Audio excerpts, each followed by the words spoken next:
Welcome to the Tony Gomez Show. We are live right here, either watching us on Facebook or YouTube.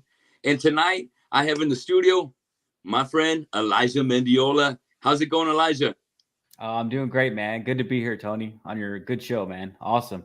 Man, thank you so much for joining me.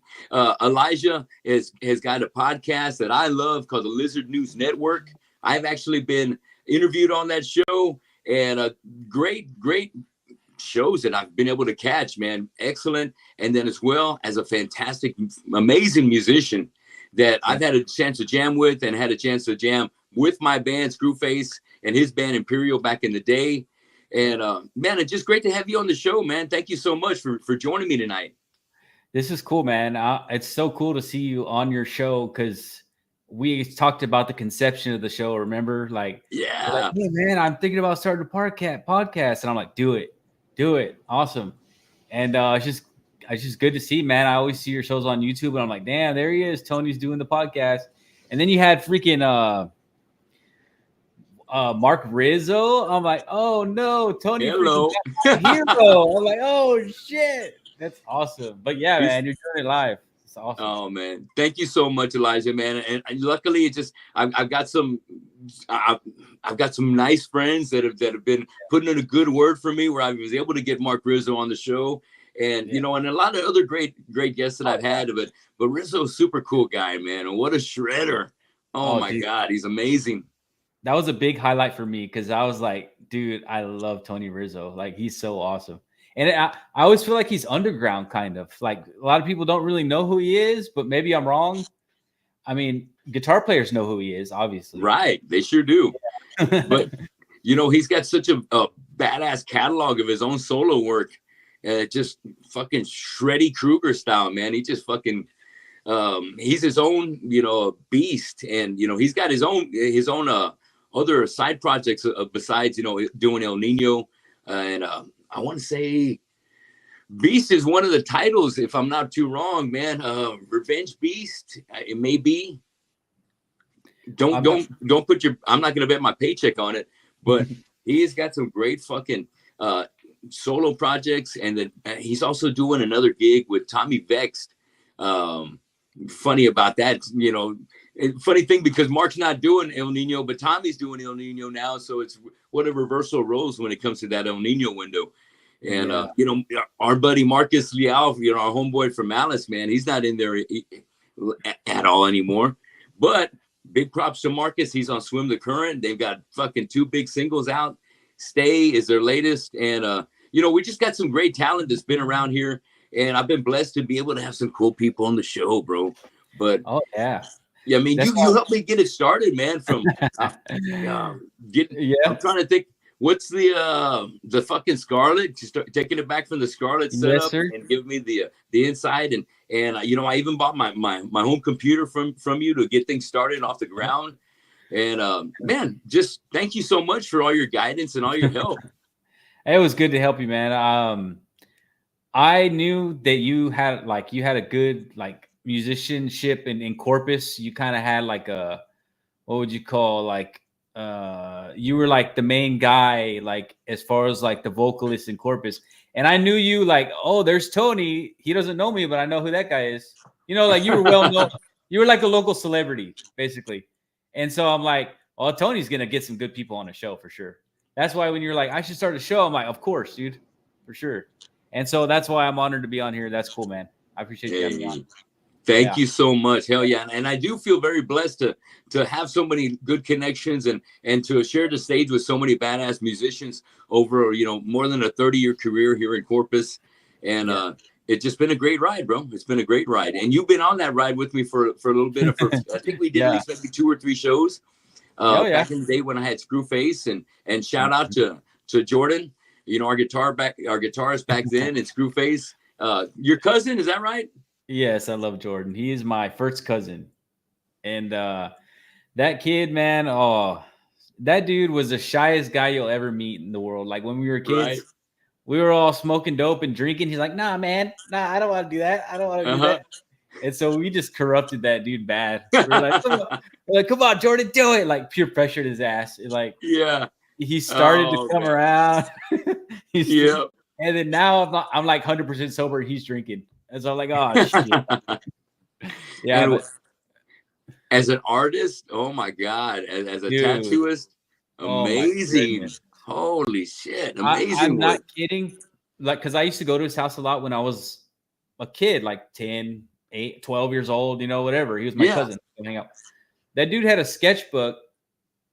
He blew me away when we were kids. Like, he was drawing like Donkey Kong perfect, Mario like in 3D. And I'm like, how the hell are you doing that, Jordan? And Yeah. I don't know. It was just like a weird, like a God-given talent. Like, he just knew how to draw really well. And then when he said, I'm tattooing, I was like, oh, hell, Jordan, you're going to freaking slay it. And Yes. have you seen his artwork? It's incredible. It's incredible, I dude. Oh my know. I'm like, God. I would want him to give me a tat, man, because it's amazing. it's shocking. Like, he used to, I Yeah. remember I go to his house, he'd have like a pig's foot on his table, like Uh-huh. an actual, like a pig's foot. And he'd be drawing on the pig's foot. And I came in there drunk a couple of times, and he just tattooed my legs. We were all guinea pigs, like me and a bunch of my friends. He's like, "Let me tattoo you." Okay, here, let me tattoo you. And like, he just kept going, Yeah. and it looked bad because he didn't understand like how to press and all that stuff. Okay. Like, the ink work was bad, but the drawings were perfect. But the ink work was bad. But All now right. he's crazy now, dude. It's like he's got to be one of the best in Corpus, I think. I think so too, Because bro. I think he's ready for like that Ink Master show, bro. I Get him know, out man. there. Yeah. Put him in there and compete him with so many other guys For nationwide, real. dude. He can I hang. know, dude. But he was a good guitar player too. I'm telling you, right? It's like, Yeah. what the fuck? It's just Yes. like one of the many things he's good at. Yeah. We used to jam at his house. His mom would get pissed off at us because we'd have like a crappy little drum set and his guitar, and we'd go over there and freaking jam and stuff. And yeah, he just loved playing guitar too. And we all did. Like, even as 13 years old to today, we just wanted to be rock stars. Hell yes. That's all we wanted to do. And we thought we were dime bag in the room, drinking beer at 15 years old, playing the guitar, smoking weed. Like, yeah. But I don't know, man. It's just, you know how it goes. I It's know, bro. I know how it goes. Yep. Yep. We end up getting married, having kids. You gotta have yes, that steady job, working those long nights. We don't have like time to kick back with our buds anymore like we used I to know. as much. Yes, bro. But you make time. You make time when when you can. And but life happens, and you've really kept up with your passions along the way. And when things, musically, jobs, kids, they haven't really slowed you down. You always kind of Oh make man, time to kind of make that as a part of, I guess, what you need to keep yourself satisfied and happy, right? that's all it is, dude. Like, it was awesome to get a good job where I could actually afford the gear, because Yeah. when I was younger, I had the shittiest drum set. I mean, like, you would laugh at the drum set. Like, that's how bad it was. But my dad, he bought me the Dimebag guitar, the Oh Washburn yeah. 333. Dude, I still have that thing in pristine condition. And Oh my fuck yes. yeah, dude, my dad bought me a full stack. He's like, here. I was like, what the hell, Dad? Like, he liked, yeah, he Yes. liked that I was in a band. Like, he thought it was cool because he grew up with like Santana and Jimi Hendrix and Yes. like Allman Brothers and all that stuff. So he was always like with me. I said, Dad, just give me this Awesome. $100 Jackson cheap black stock. Like, I was begging for it. And I went my birthday and I got a freaking dime bag, and I was like, holy crap. The Washburn. Yeah. So I've been Yes. playing ever since. I got this badass Tama here. I was able to buy it. I'm like, I I went to Sweetwater. They gave me a credit card. They're like, you got $5,000 credit. I'm like, oh shit, here we go. Oh yeah. Swipe, swipe. So I started buying microphones, drum sets, guitars, just so I could get the lead out. Yeah. Get the lead out. Yeah. Because I want to record music. I'm like, man, we used to have I had like an old cassette deck with, like, remember when they had like two cassettes, like one on Yeah. each side? Yeah. So we got a shitty little microphone plugged in, one mic, and we would record us jam.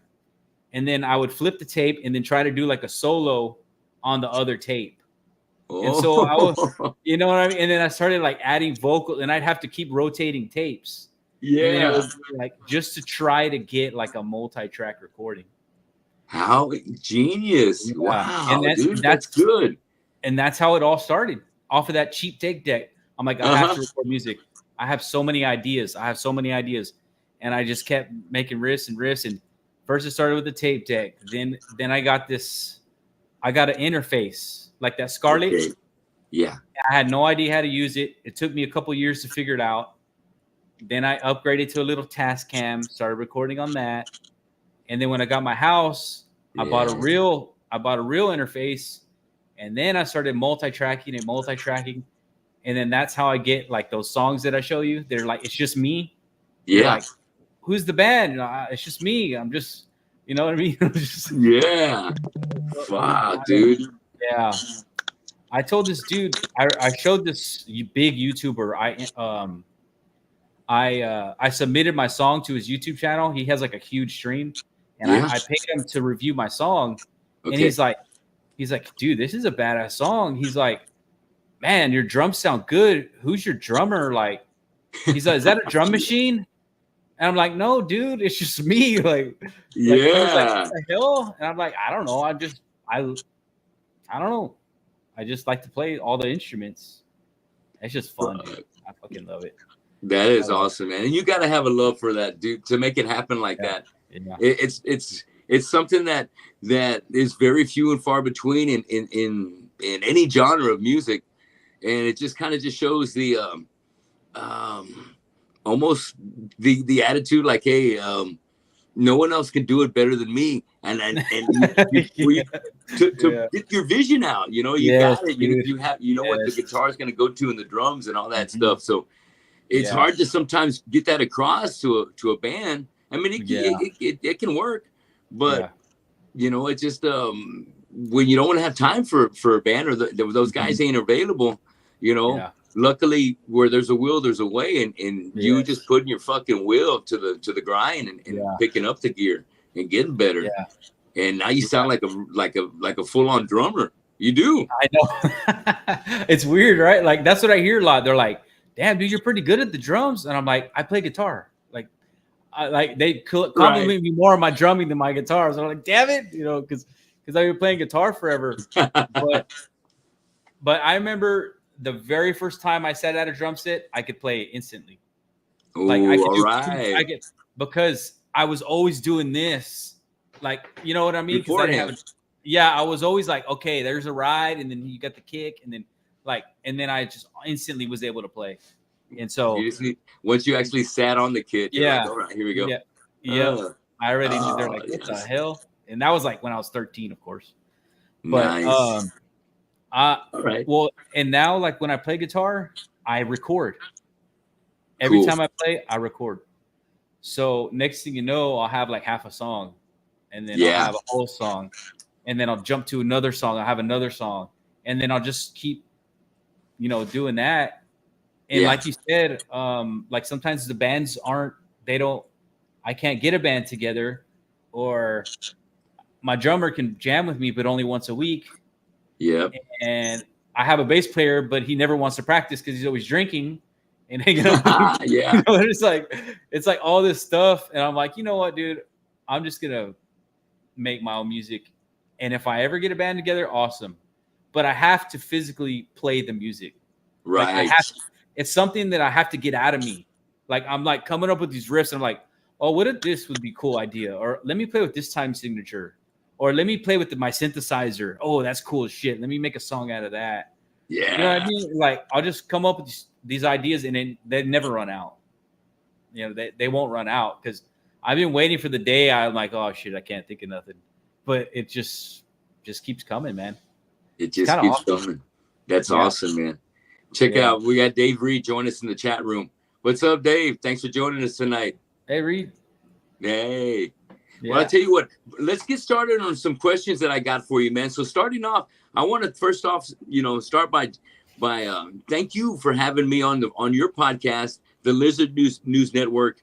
I had a great time on there, man, and it really kind of broke the ice for me. you doing the interview for me, and just an eye opener, seeing how you had things set up there at your place, and was just a great experience for me, man. Thanks for all that. And I gotta ask, how did you come up with the name Lizard News Network, and how would you describe your podcast? So my bass player Brian has a brother, and he's always coming up with funny stuff. And we talked politics, right? And like he was watching CNN one day. Yeah. And he said he's like, this isn't the cable news network, this is a lizard news network. Because we call them lizard people, because they're like, you know what I mean, like they're wearing their suits, but we think like in real life they're probably the freaking reptilian lizard people that live underground, kind of as a joke, like as a conspiracy joke. But all the news people, man, they just say verbatim what they're told to say. They don't think for themselves. They lie constantly about, oh, you shouldn't do this and you should do this, and then you can like put all the clips of all the news stations saying the same thing. So it's just force-fed propaganda, man. And we just call them lizards for short. They're lizards, like they're, And so and then I was like, man, I got all this audio equipment. I should just try and do a podcast. Because I had a lot to say, like with politics and stuff like that.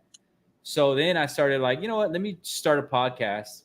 And then I figured out I could find cool people to come on the show, like authors, flat earthers, people that died and came back to life, tarot card readers, ghost hunters, authors about just weird stuff, paranormal, anything that sounded weird and cool to me, politics.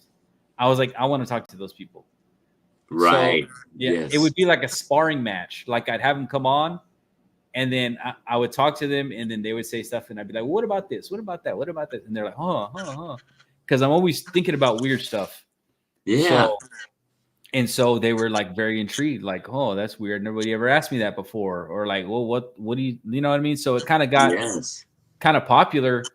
And I think one of my favorite shows was the Flat Earther, David Weiss. He's like a super famous Flat Earth Dave. That's Flat Earth Dave. Yes. Yeah, he's like great.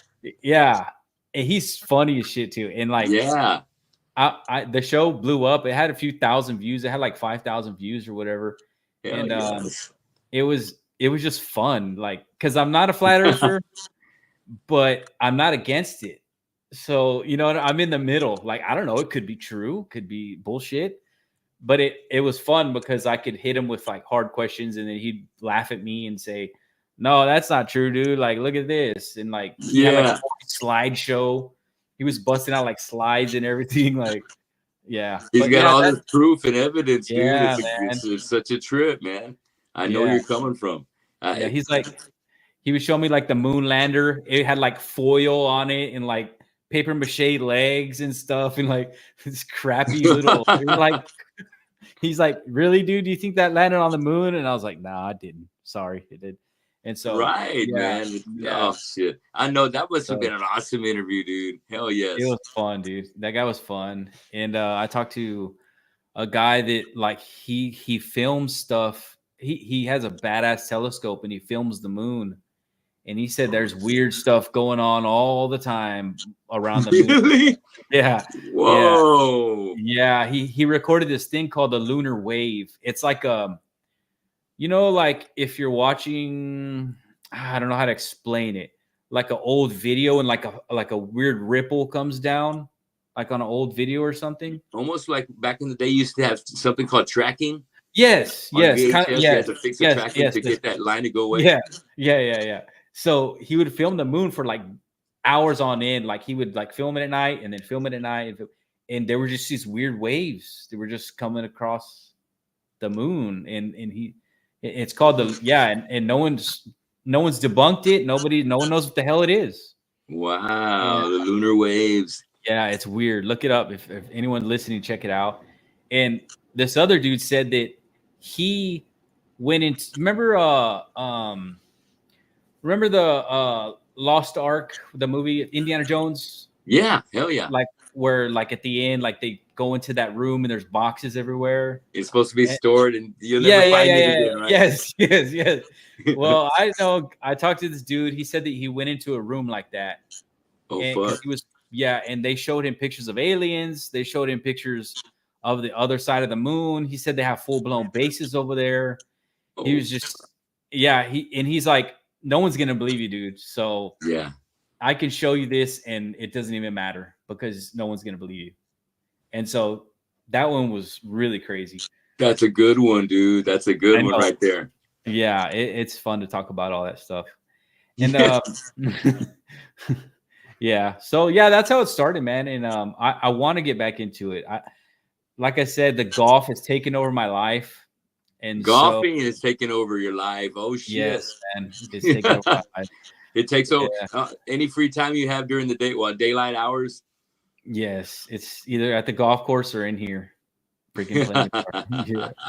Yeah, yeah, it's like crack cocaine, man. Like you just Yeah. constantly you want to play golf, you want to play golf, you want to hit that perfect shot, you want to score low, you want to, you know what I mean? So What it's is your favorite thing about golf?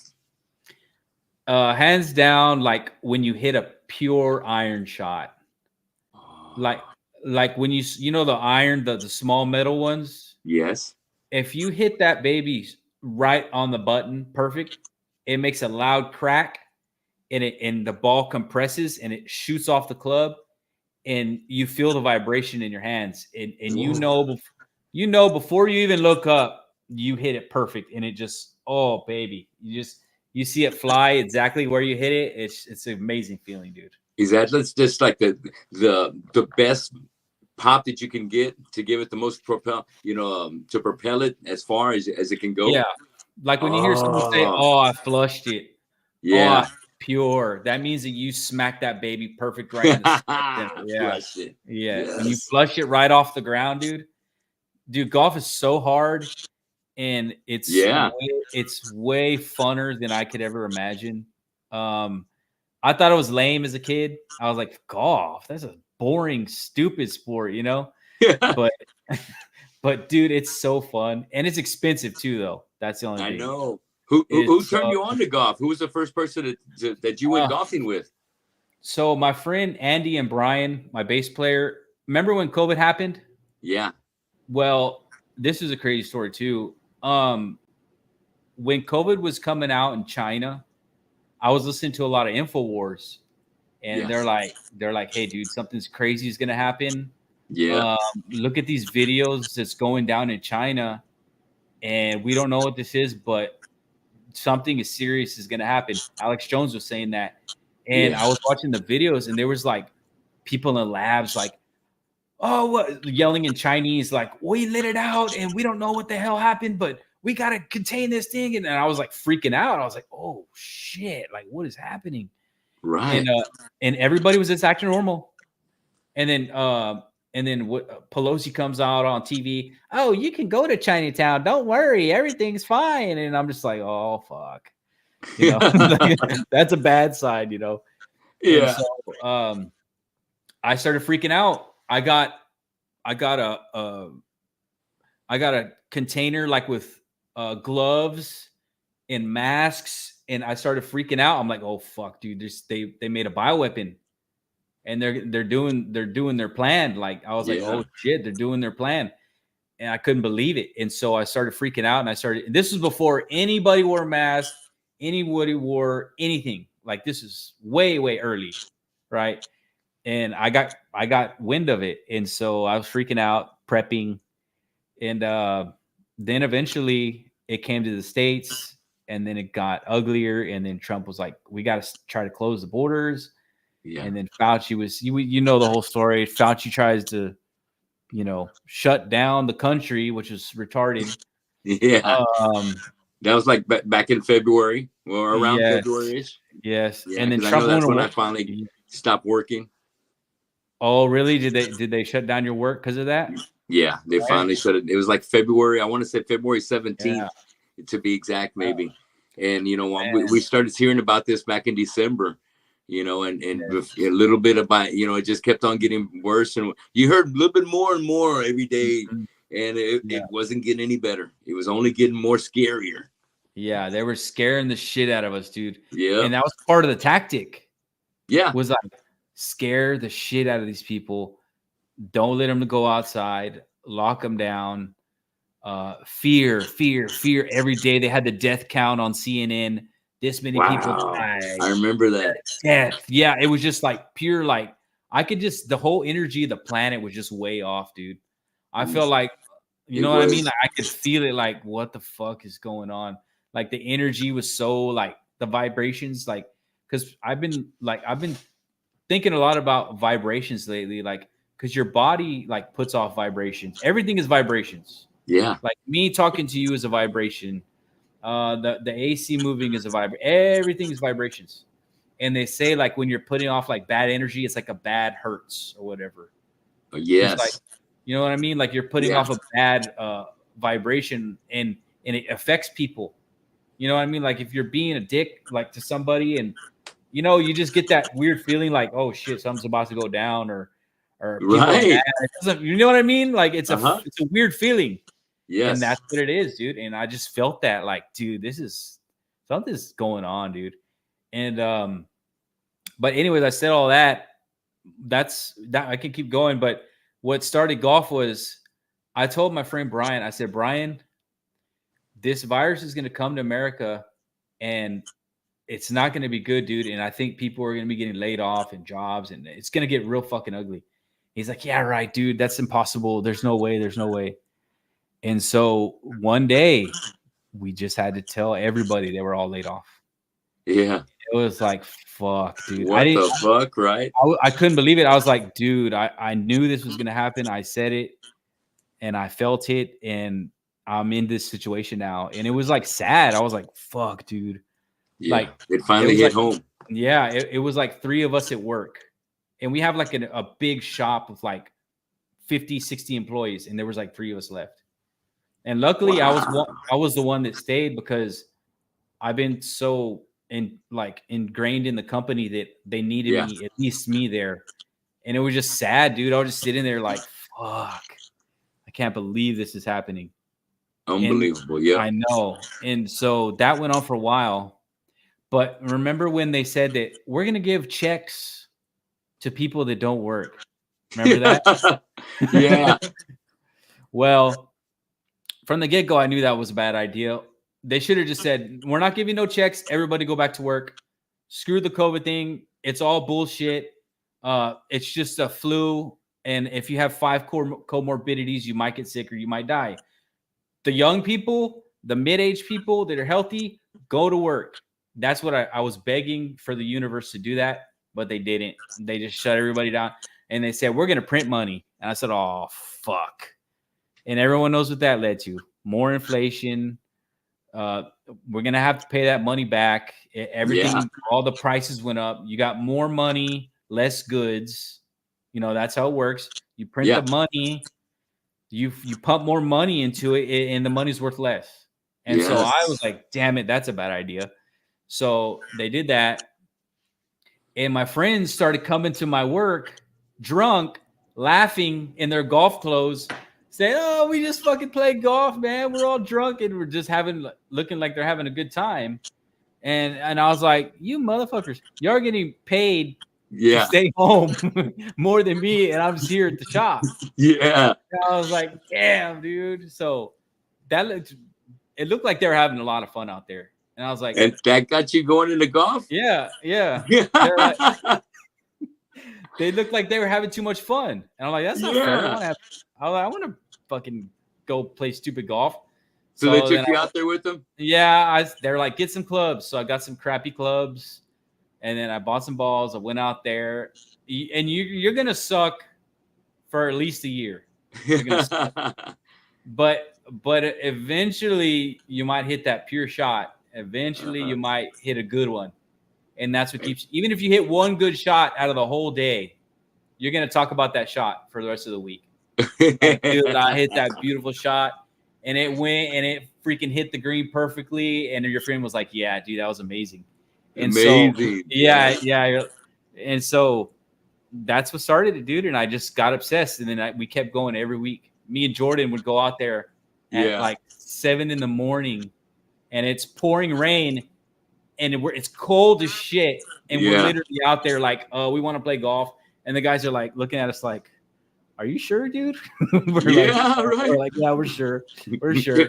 And so we pay and we just me and Jordan just kept playing. And then Yeah. now I go to a country club and I can play as much as I want for $350 a month. It's too much, dude. Sweet. It's too much money. Yeah, but fuck. I mean, It feels so good. It's so fun, dude. Or are you considering playing? Have you thought about it? Or I was No, man, I curious don't why have you any asked. time to do anything else but I make know. music and I podcasts. know, dude.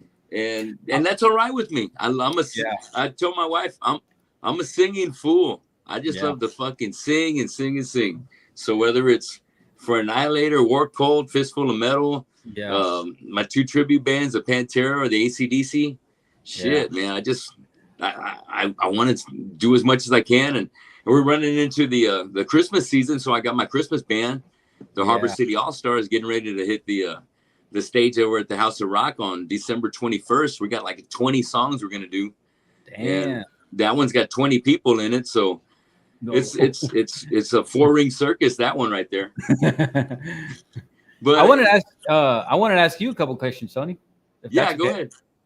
So, like singing, like I cannot sing. I've tried. You know that I can play guitar, bass, drum, synthesizer, lead guitar.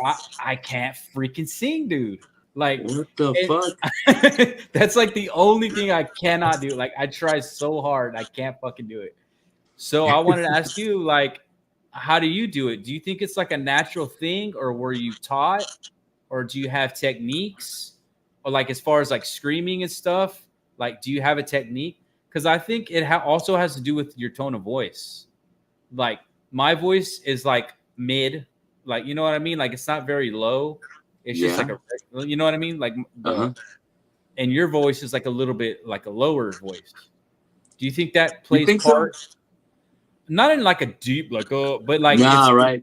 Like if I were to put mine in your voice like this, yours would probably be like right here, and mine's like right as far as like just regular talking tone. Okay, I think, but I like that question, and you know, I only started singing because I wasn't a good enough drummer for the bands that I wanted to be in. And, you know, there was a better drummer than I was, and I was like, dude, I want to jam with you guys, but you already got a badass band. Yeah, but we don't have a singer. Well, shit, I guess they're like, do it, man, do it, just be the singer. So, you know, that's what kind of got me into that. But first singing, I was in the choir back in elementary. I want to say maybe about 3rd, 4th, and 5th. And ever since I can remember, dude, being in my mom's car, her little yellow Pinto, after my mom and dad got divorced, I remember listening to a KEYS, man, 1440 keys on the AM radio. And whether it's like Santana or like fucking Leonard Skinner or Barry Manilow, dude, I was sing along to that shit. So now when I hear Copacabana, man, it's like, whoa, that's the jam from back in the day. I remember cruising in mom's car and listening to that one. Yeah. And yeah, just so, you know, I'm not the greatest singer. Hell no. But I fucking work my ass off. You can ask my wife. I'm always putting my homework in before the Fistful of Metal shows, and I'm doing 30 songs a night. Damn. And, you know, 30 songs is a lot of shit. And, you know, when you're doing the big 4 plus everything under the metal sun, I don't see anybody else fucking doing that shit. And I take a lot of pride in being able to do that. Yeah. Because I built myself up to that point. Yeah. And over 30 years, it's been a great fucking ride. It's been a great ride. And you know, it's been a progression too, Elijah, because getting into the first time I sang, it was like hardcore vocals, so it's kind of punk rock, and I was doing it while I was playing drums. So that was my first experience to be a singer in a metal band, and it was because the singer for my band, Aggravated Assault, Fractured Minority at that time, Arthur Layton, he got locked up for stealing a car, but I wrote all the lyrics, so I was like, I knew those words better than anybody else. So Yeah.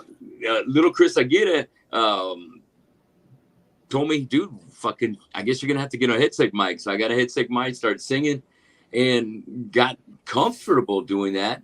And then Chris left the band to join Malignancy, what would become Malignancy, and that's when I wanted to follow his, coattail and say, hey, dude, I want to jam with y'all. But Tito Galindo's a badass fucking drummer already playing fucking Dave Lombardo shit like War Ensemble.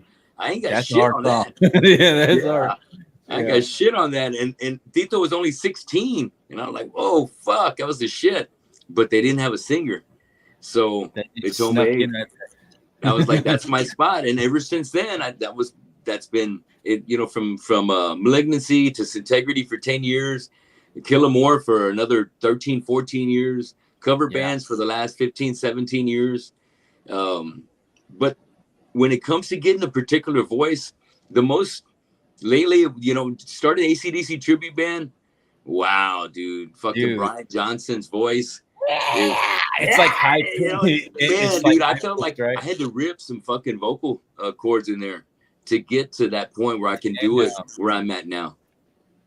Do you think after all those years of singing, do you think it has done that? Like where it's ripped and healed, almost like lifting weights? Yes, I think it has, bro. I've had those. I've had many nights, and I've had many rehearsals in a 1 week period where I'll rehearse 5 nights out of the week. And let's say 4 nights, and one of them is going to be the actual gig. And the repetition of doing a good 1.5 to 2 hour rehearsal that many times during the week, man, it made it like a fist, dude. I was really, I took it to a place where I never thought it'd be. And at one time I had a Killamora, I had Screwface, I had Rockenstein, Fistful of Metal, I had Vulgar Display of Power, and then I also played for Annihilator and Black Lung Conspiracy. So that was 7 bands I was rotating. Dang. And it just got way out of fucking hand, dude. It got way out of hand. I remember you telling me about that. Yeah, I just luckily, things happened the way they did, and I ended up leaving an Annihilator and Black Lung Conspiracy, and it was like I had all this time to myself now, more time to focus on the other projects, and that was enough.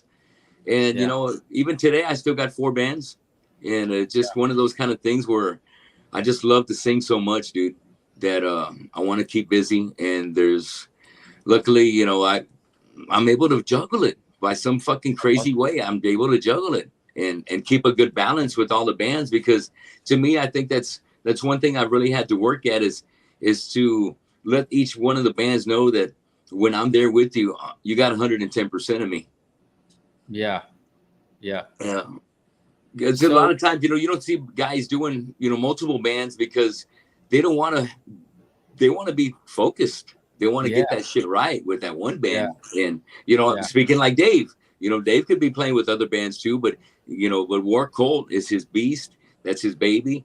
And thank God, because I wanted to be some of the guys' baby, because realistically, we can get together one time out of the week or maybe twice, but I try and go for more. But even though I go for more, it don't always work out. I'll have a 2-week dry week where nobody can rehearse, and it's like, what? Yeah.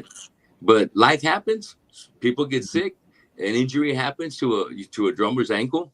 It happens, bro. And but perseverance and respect for my other bandmates keeps me where I'm at.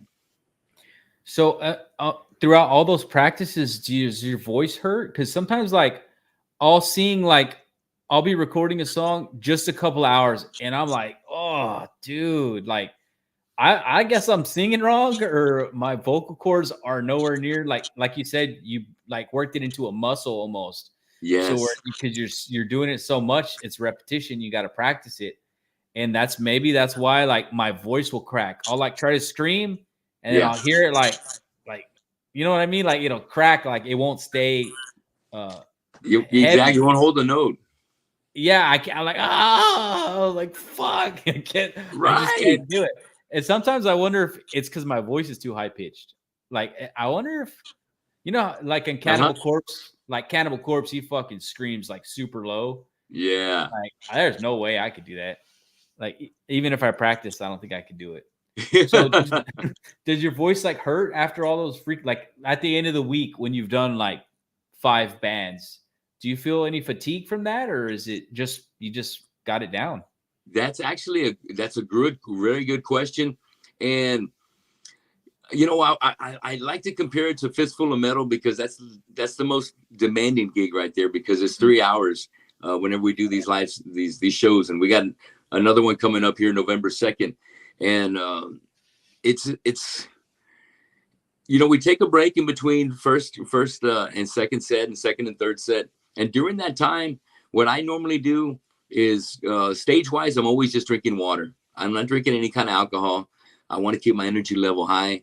But I will take a shot of Fireball right before I start singing, just to give it a little lubricant Warm it a little and bit. to kind of loosen me up a little bit, just a Yeah. tad. One shot's not going to really do much, you know, Nah, just enough. but just a little bit. Maybe it's more mental, or if anything. But I'll do that, and also between the breaks, I'll have a cough drop, and the cough drop does Really? fucking wonders. It Wow. lubricates my vocal cords again, where I can come back in and I can maybe hit those highs on one or two of the first songs. Yeah. Literally, I'm telling you, Yeah. maybe. Yeah. No. And Yeah. and that's why I tell Steve C. Pedraza, shout out to Steve from Fistful of Metal. He writes up all the set list, and we pride ourselves in not doing the same show whenever you see us. We've got over 100 songs under our fucking catalog, so it's a lot we can switch in and out. And I'll tell him, I'll see the set list, and I said, dude, it looks great, but can we put Madhouse maybe second song instead of eighth song in the set? Because I want to Yeah. get closer to hit those Joey Belladonna, you know, those Yeah. he doesn't do too many screams, but he hits a lot of clean notes as he's singing, and I Right. want to be able to deliver those. And Yeah. we do a couple of Van Halens and some Ozzies, so I like to kind of get those at the beginning. If you know, Mhm. when we're doing we got rock and roll from Led Zeppelin in the mix. I want to hit those Robert Plant the Robert Plant notes. So Yeah. that's going to be the first song in the set. So Wait, I yeah. I strategically sing the songs in the set where it's going to do me best. The harder song, Pantera and Slayer, put them at the end. Put the Panteras at the end. Yeah. Slayer, he doesn't scream. You know, that's not what Tom does. So Mm. I'd rather have him like maybe in the sixth to seventh, eighth song range right there. But the harder songs like Mudvayne and Static X, put those at the end, man. Because all you got to do is just fucking be angry and low, and you know it's a piece of cake for me. And as far as hurting, man, I think I just got my voice to a point where um, it doesn't hurt anymore. But back in the day, I think when I was doing those six bands at a time, um, it would be a pain in the ass when I would have to do a Rockenstein rehearsal the day after I did a Kill 'Em More rehearsal, because at Rockenstein is like Tool and Soundgarden. There's never anything hard going like that. It's all about hitting Yeah. notes and Right. sounding Yeah. good. Yeah. And that's just that style of music that we did. And so it would hurt, dude, because I wouldn't sound good. I would be all scratchy voice after that. Yeah. And so Yeah. when I would book shows, I would make sure that I would never do a Rockenstein show after a Fistful of Metal show. I do it vice versa. Wow. I'll take the So you're clean show on a Friday yeah. for sure, and I'll do Fistful of Metal the night after, where I can handle the grit that Fistful of Metal Yeah. needs. But yeah, dude, definitely I felt and still loving it and giving some respect, going home and drinking some tea, Yeah. just trying to give it some love, man, and trying to get some sleep. Sleep is always one of the best things you can do as a vocalist. Is just rest your voice and save it for when you need it later, especially when you know that you're not a great high pitched singer like myself, and you need every fucking advantage you can get. Yeah. So, yeah, man, sleep is probably one of the best things you do, and just preserve your voice throughout the day. And yeah, pain does definitely go along with it. And I think it's something I used to pride myself in Killamora. I used to tell the guys, you know what, especially when it came to Fidel on the drums, we're fucking banging away. I said, yeah, dude, if it doesn't hurt a little bit, we're not doing it right. It's Yeah. got to hurt a little bit. This shit, Yeah, it's you gotta. fucking hard. It's heavy. Yes. Mhm. Yeah. You know, it was just something we kind of just would pride ourselves on, just pushing a little bit faster. That sounds good, but that sounds like somebody in the next room. Let's sound Yeah. like somebody that's never jammed here before. Faster, Yeah. bro. Woo! And so we Yeah. would challenge each other like that. So it would always make for, you know, a better outcome for a better song. That's awesome, dude. So like, yeah, because I remember Dimebag would say he likes to hear vocals like try their hardest and like crap out. He'd rather hear that than a guy like not going for it. You know what I mean? Yes. Like he wants Yeah. someone to try and go for it. Like The especially like sincerity of getting it. yeah. Like he tried to hit that note, but it just boom, he just you know it's like lifting weights where you want to go to failure almost. Like you want to Yes, try dude. like that type of thing. Yeah, that's cool. But that's interesting that you plan your shows around. That's why I was thinking that it was something like that because a guitar is nothing like that. You just play the songs and you don't have to, you know. And Yeah. but see, I thought it went the other way. Like you would do like the screaming stuff, and then at the end you would like try to get the like. But it makes more sense that way. Like hit the notes when you're fresh, and then towards the back end, then when you just have to do like the heavy screaming and stuff. You know, Yeah. that makes sense. That's cool. And there's one more other question I wanted to ask you. What do you think about like the scene in like in newer guys and like younger kids and like the style of music? Because I always look at Corpus like, what kind of music is everybody playing? And like, where Yes. are we playing at? And like, what kind of is anything fresh coming in? Are people starting to get weird? Is it because me and my friend John always talk like I'm like making all this weird like synthesizer prog stuff. Yeah. He's like, dude, this is some weird shit. I'm like, I know, but I don't know. I just like the sound of it. It sounds cool, you know. But Yes. the scene is more like just heavy metal, black metal, death metal. It's just awesome too. But what do you feel about like? Are there new kids you're seeing recently that are coming up with weird stuff, or you know, what are the band? Are there any new bands coming out recently that have popped up in Corpus? Well, luckily in this line of work that I do here with the podcasting, Mhm. I'm able to bring in so many. I'm able to meet these guys, Yeah. and it all starts by I got to see them first. I gotta want these guys on the show, and it all Yeah. whether I'm at a show or another band, you know, it just I get out there and I see somebody, and I guess let me use this one band as an example. There's a band out there called Tortured, and Mhm. I saw them at Andrew Elliott's birthday bash over at the House of Rock, and they had, I think it was Life Cycles was one of the headlining bands, and I love Life Cycles out of San Antonio. Fucking Mm. kick-ass crossover metal band that is just one of the best things to come out of SA.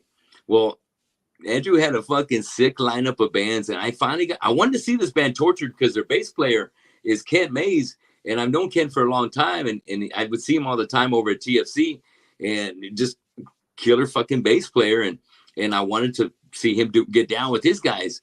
And when I saw him, dude, their singer Sebastian, man, he goes by Bass, just has fucking tremendous presence, dude. And they got this thing called like Big Killer Gorilla. And Bass comes off with on stage. He's built like a fucking gorilla, dude, and he Yeah. fucking does that fucking shit like that.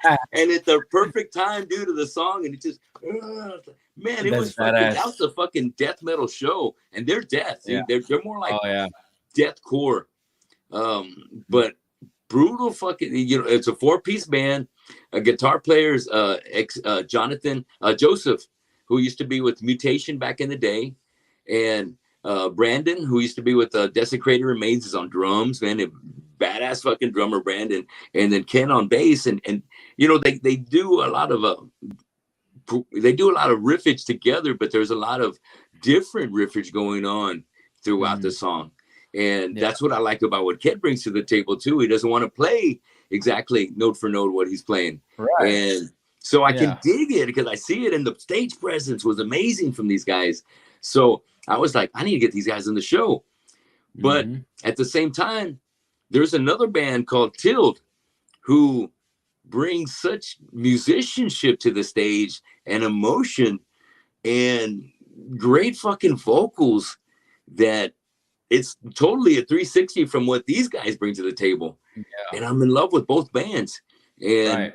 so I can say great things about the scene that we have today because I've met so many of the bands that are in there, had them here on my show, whether it's Wrath Upon the Skies, Empire of Ashes, like I said, Tortured, Womb Rot. Those guys in Womb Rot are fucking a fun bunch of guys. I love those guys, kicking ass all the time. Did I mention Empire of Ashes? Who else I had in here? Of course, Action Get Action. Just man, just so many great bands. You know, I've been able to get them in the show and kind of get to know them a little better. And when I get to know them, I have more respect for their game because I realize that it's not by chance that I like these guys, but it's because I I can relate because they love the music like you do, bro. Yeah, You know, yeah, and it's for real for them, man. It's real. yeah. And whether the you know what I do with my other bands is what we do, and we're also individual in what we bring to our table. And when I'm able to see a band like Tild, that man, they're one of my favorite bands here out of town, here in Texas, man, because nobody does what they do, Yeah, and that just shows their uniqueness yeah. and in a market where it's all heavy, you know, where it's all Right. heavy, Everything. Yeah. they stand out and Yeah, yeah. I love to see that. Yeah. they blend with all these bros. They're all their bros. So Yeah. there's so much love within this scene too that Yeah. I gotta bring light to. That Yes. there's not there's not a lot. There's no bullshit when it comes to like nah, dude, don't get those guys. I don't want those guys to play on the bill. It's always, it don't matter what kind of music you got. Let's get them on the bill. Right. There's a lot of camaraderie amongst this younger generation of bands, and it's the 20 year olds, it's the 30-year-olds especially, and Yeah. there's a few 40s, you know what I mean, but it's those 20 and 30s that in my opinion, when I was in my 30s, the Killamora years, that really prepared me for wanting to keep a career going after my 30s into my 40s and 50s. Mhm. And so I'm seeing these guys in their 30s getting really serious, you know, like Marcus Leal, like a Don Pena on drums, that are just willing to do whatever it takes. Um, there's no steady work at home. It's all about the road and the opportunity and Mm. taking advantage of that situation that may come on your that appears for you, and you know, just taking the bull by the horns and showing that you were made for this moment.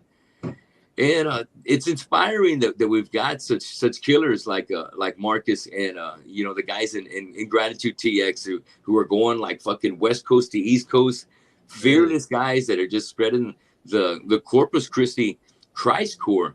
And I dig it, man, because you know, I'm Christ is my savior, man. Yeah. And even though I don't sing about it, that's who I am. Mm. And for them to have that and be proud about it, and you know, have that right there on the shirt. Right. This is who we are, and this is what we're proud of. Man, I take a lot of pride and respect for them, you know, putting the religious beliefs right there in front. So, yeah, dude, I'm so happy for all of the scene that's out there, and uh, I'm blown away by the talent. These guys, you Yeah. can tell that they fucking put their homework in because they're doing sweeps and shit like that, and Yeah. drummers are doing fucking all kinds of different rolls on their feet, Yeah. and they're so fast, and it's like fuck that shit don't happen overnight. I've been Nah. there. Yeah. You have to You practice a fucking lot. Yeah. hours of Yeah. fucking of grinding and doing it by yourself, and you do it in a rehearsal room, and when you finally get like your double bass down, oh, it's like Yeah. riding a bike. It's like, yeah, now I'm Yeah. going. It's like Yeah. getting your sweep down. Ooh, you're Hell yeah. ready. It's Yep. those are special moments when you're a musician. Oh, Um, yeah.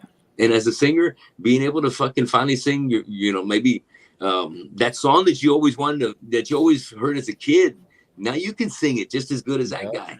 You know, it's a great feeling, man. If fucking, it's very empowering, and I think that's what's that's kept me so confident throughout my years, dude, is that I found something that I liked that I could do pretty good, and which is just That's awesome, make man. music with my friends.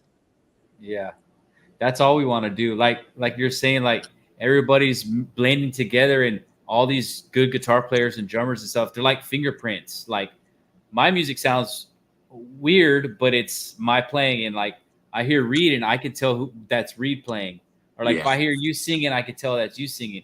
And so everyone has their own little style and technique. And I like to see people like just broadening their horizons. Like don't be afraid to like play this weird stuff or come up with these yes, crazy riffs, or because my music comes off kind of weird, off-putting almost in a way, because at least that's how what I think about myself. Because you've heard my songs. I'll like add synthesizers and stuff and clean guitar riffs, and it's yeah, kind of it's not traditional as a sense. And I'm always playing with like time signatures. I love to mess with time signatures. Like, what if I just write the song in 3/8, or I'll write a riff in 11/7, and like I'll write, you know what I mean? Like, and I'll be yeah, sitting there counting, and I'll be like, no one's gonna notice this, but I'm gonna do it anyways because I'm challenging myself to like learn all these things. So I yeah, like hell to hear yes, I like to hear other guitar players like in Corpus, like, oh, what's he doing? Oh, cool, I see that scale. I know what he's doing. Or like, oh, that's a cool riff. What rhythm is that? Or I'll start counting in my head what they're playing, yeah, see where they're at. And uh-huh. so it's just this weird like uh instinct I have of like, because I like to listen to a lot of prog bands and stuff that's not real heavy per se, like clean vocals, but slow drums, but it's very technical. And so Ah, I like to hear music that's, and don't get me wrong, like I love Slayer, Metallica, but Opeth, these dudes, when I heard these dudes for the first time, I was like, oh shit. I didn't know you can make a 9-minute song with super brutal death metal vocals and then switch to like a super clean classical guitar part. And yeah, so they were like making these beautiful melodies, and then it like morphed into like a death metal, like the heaviest thing you've ever heard, like in like a few seconds later, and you're like, oh, that's amazing. So that's when I yes, started to like, oh, I want to do that. So that's when I started like adding clean guitars and like leads with effects and synthesizers, because I wanted to see how crazy I could get and make a cool song. But yes, yeah, and I like to hear like you're saying that band Tilled. yes. Are they from San Antonio? No, they're from here. Oh, They're from really? here. They look them up on Spotify. Okay. Are the younger cats? Yeah, dude. I want to say the guys in Tild are probably shoot, maybe later 20s. Wow. Yeah, Yeah, man. that's why I was curious. I'm like, are younger kids? Because I know it's like you guys and then me, like in the 30ish range, like 30, like early 30s to late 30s range. But Yeah, I haven't heard any like new kids, like, or new bands like coming in, right. like starting new bands. Like, are people even still making bands? Like, No, you know what good I mean? point. Like, what the hell's going on? Like, There's another band that I just had play with me at the Baldy's Metal Brotherhood a couple of weeks ago. I really dig these guys, dude. They're are half from Alice, half from Robstown. They're called Excess, and they are a rock band, a hard rock band, dude.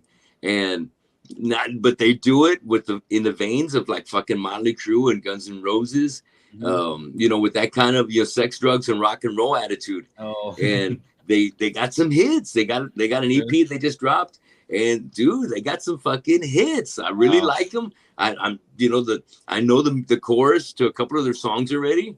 Dang. So yeah, dude, I really like these guys. So that's just an example. They're young kids, 18, Yeah. 19, 20, Wow. and they're already doing it right, dude. So it's Yeah. like, fuck. That's It's cool. inspiring because it's It like these guys is. are fucking good. And so Yeah. they would go great with like my ACDC tribute band, having a great rock band like them come on before Right. us. I told them we'll make that happen.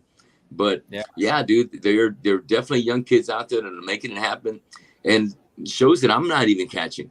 Some other shows Yeah. that have younger guys or bands called like Parasite and Mm. Centipede, and another one called Centipede.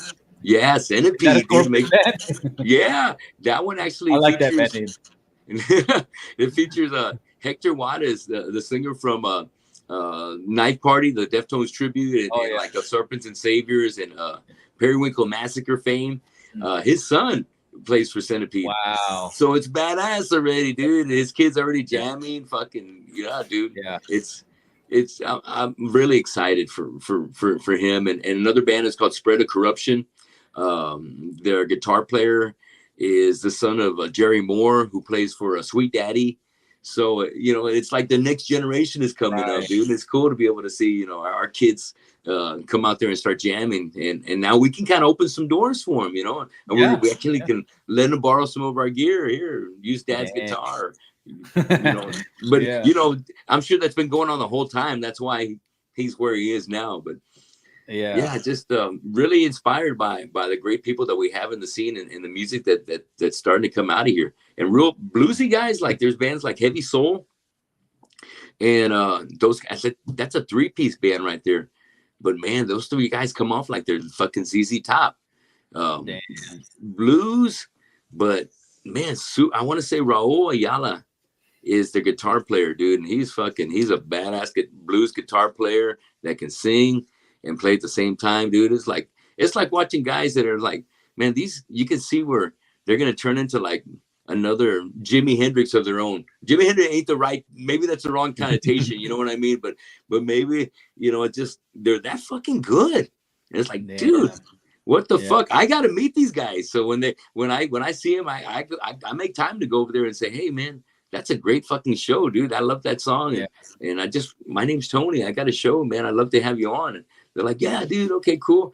And so, I'm hoping to get some of these guys on here on the show eventually. But when you see that kind of talent, like myself, I got to stop. I got to say hi. I got to recognize them. Yeah, for sure, man.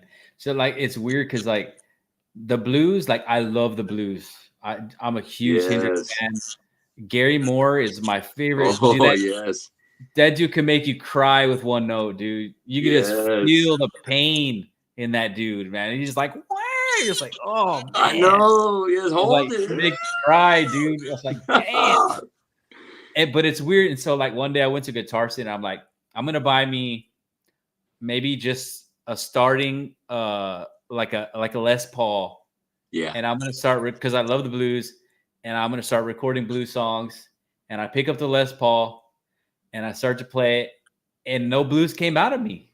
Oh shit! It was just like weird, like somber, because I kind of like the sound of like depressing music. Like, so I'll play like some like depressing like lead guitars and depressing chords and shit.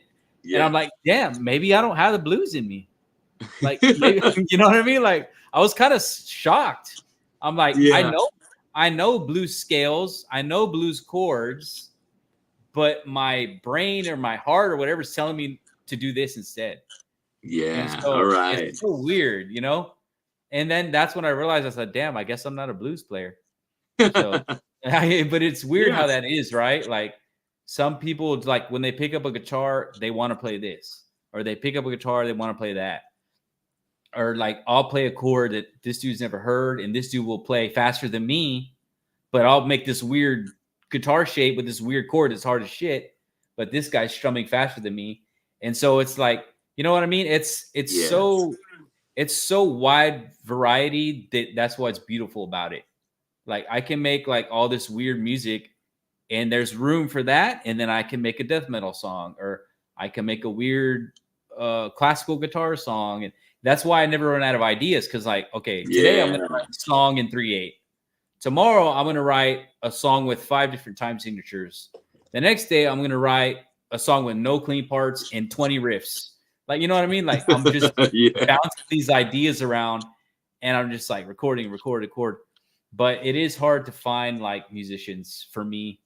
I don't know anybody who can sing besides you. I can't see. I can't see for shit. None of my friends can. But see, that's another thing. Like, you have your friends in your scene, right? And y'all are all a certain age, but I'm like a class lower.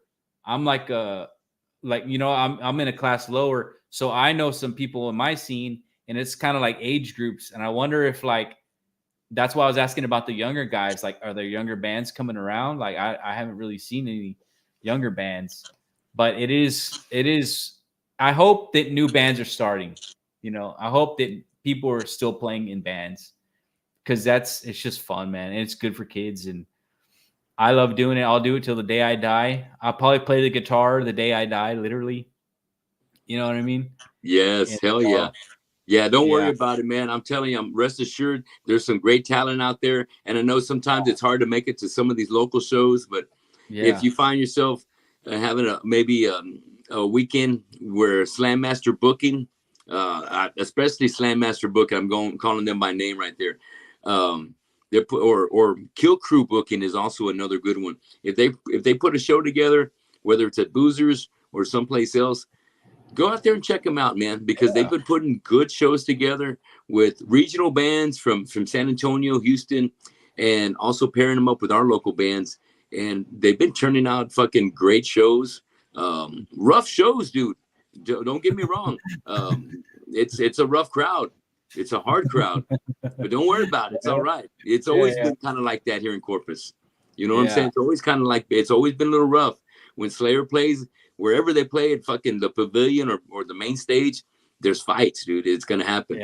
Yeah. You know, Well, the good news is I don't drink no more, so I'm able to just be like, hey, calm down, relax. right? Yes, dude. I'm not like, what the fuck did you say? Right. Give me a fucking Yeah. another beer. I'm gonna fucking go at it. But That's how I yeah, was. definitely go check out one of their shows, whether it's Kill Crew Booking or Slam Master Booking. They're putting together, those are local promoters putting together great shows. So Yeah. shout out to those guys, Andrew and Jess and the guy Patrick from Kill Crew, doing some great work. And just want to give a shout out. We got Vanessa from the house. Vanessa, old school right there. Always used to serve the best drinks over at Zeros. Thanks for checking out the show tonight, Vanessa. Hell yeah. Thank you, Vanessa. Yeah. Let me ask you this real quick. When it comes to podcasting, do you have a bucket list? Is there like a top 5 guys that you would still like to get on there that you haven't had? I would love to talk to Sam Tripoli. Sam Tripoli is a comedian. He has a podcast called Tinfoil Hat. Oh, he And does the tinfoil hat. yes, Okay. and he is so funny, dude. They did a conspiracy show in Corpus. Eddie Bravo was there. Eddie Bravo was like a hardcore flat earther, and he's a black Wow. belt jiu-jitsu master. He's like Joe Rogan's best friend. And Whoa. him and Sam Tripoli were in Corpus. That dude, I would love to talk to. Mark Rizzo, I would love to talk to. Yes. I actually, before you got him on, I had this weird feeling. I was like, I wonder if Tony's can get Mark Rizzo, because I know that some people in his circle. The El Nino guys. Right? Yeah, that's Yeah. yes. And when he joined El Nino, I was like, damn, I wonder if Tony's gonna get Mark Rizzo. And sure as shit, he did. Hell Yeah. yes. I was like, yeah, man. That's Yes. freaking awesome, dude. Sam Tripoli, Alex Jones, that will never happen. I'd love to talk to that guy. Alex Jones, yes. There's some bands that I really, really love. There's this band called Contortionist. I've heard of them. Young. They're young, dude. They're probably like in their early 30s. Yeah. And they make the most badass, smooth, great vocals, technical, syncopation, all these crazy rhythms. The drummer plays so slow, but you can't do it because it's so hard, but it's so slow. And he's like, you know what I mean? Like, it is hard to play he's slow. putting the snare in the weirdest pocket, and Yeah. I'm hearing it, and it's one of those songs where you hear 1,000 times and you still don't know where the snare's at. Because I'm always listening to, you know what I mean? Like, I'm listening to the drummer. Like in Slayer, you know where the drum's at. Yes. You know that all day. You know what I mean? But Yes. this dude's like, I'm going to put it here. Pat. And you're like, oh, I didn't see that coming. Oh, I didn't see that coming. Oh, you know what I mean? Like, Yeah. I love to hear that because it's constantly, it's challenging my ear to listen to say like, dude, okay, I see what you did there. Or like, oh, that's beautiful how you're playing that. Cause he's like switching the rhythms. And like to me, for I some like reason, when you can hear that, right? You start listening I how love they it. switch. Yeah. Yeah, like he'll do the snare on the 3, but on the next bar, he'll put the snare on the 3.5.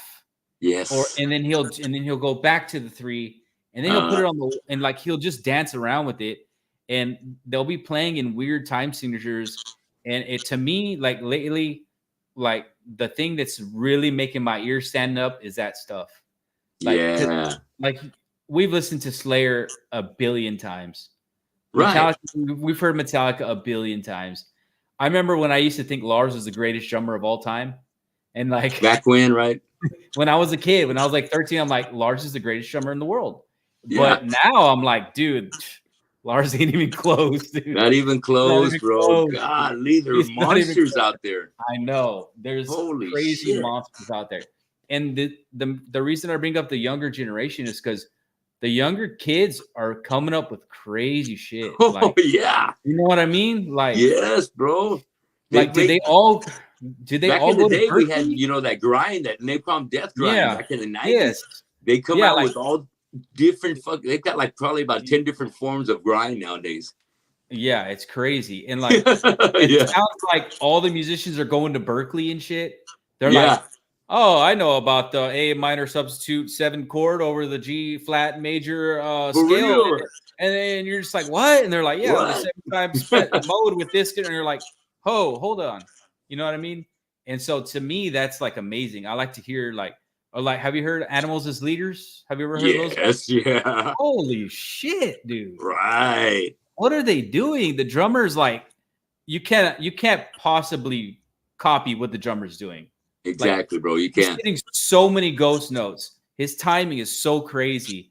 And the dude went and got like a degree at Berkeley. So Yes.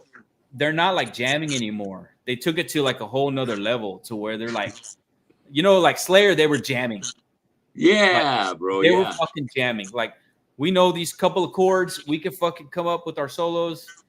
And the drum beat's fast and loud. And it's badass. And it's heavy. But now they're like doing like these weird slap chords. And it's just gotten so out of hand. It's these dudes are like on a whole nother planet. And the more like it's like the more I look into it, I see how precise and technical these bands are playing. Like, they're not just Yeah. jamming anymore. They're not like I could easily cover a fucking Metallica song or a Slayer or Pantera. Of course, I can't. Dimebag had a signature solo that nobody could ever copy. He was amazing, and the dudes are amazing. But as far as like techniques and stuff and like time signatures, Dimebag wasn't doing that shit.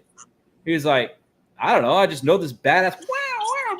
And it sounded amazing, right? Yes. But these guys, they're blowing my mind. Like, Animals as Leaders is blowing my mind. The Contortionist blows my mind. Yes. Pliny, he's really good. He's technical. Dream Theater. Yeah.